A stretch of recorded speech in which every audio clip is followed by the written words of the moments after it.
In a situation like this where you have something completely unexpected and in an era where budgets are so tight, where does the money come from to Hopefully repair the insurance those? company. Yeah? Yeah, the money up front, there will be money that we will find in the transportation budget short term that hopefully will get replaced. Keep in mind that this was a mild summer. Or excuse me, a mild winter. Mm-hmm. So Second in a row, really. Yeah, which I suspect that we didn't use as much of the money that we set aside for snow removal and everything. I doubt that we go into that, but that's one area that I could think of off the top of my head. But we have emergency contracts set up with all these people for something just like this, and I'm sure that there are considerations of how they get paid.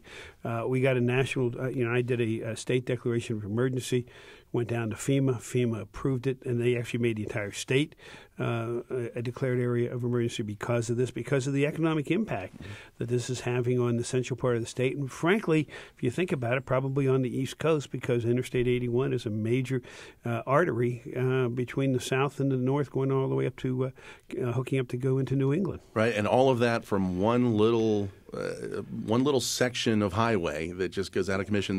The biggest disruptions always come when something you take completely for granted stops. Well, and had the accident been on the ground somewhere near it, it would not be a problem. But the fact that it was under one of the bridges, and heated it up, and I was out there. I was actually in Pittsburgh when the accident happened. Flew back from meetings that I had, and then flew back to Pittsburgh to complete the meetings the next day.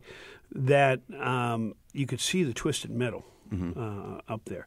I went out yesterday, and after being down in Philadelphia, and was watching some of the removal from a very safe distance, because they had these two huge cranes sitting there working away.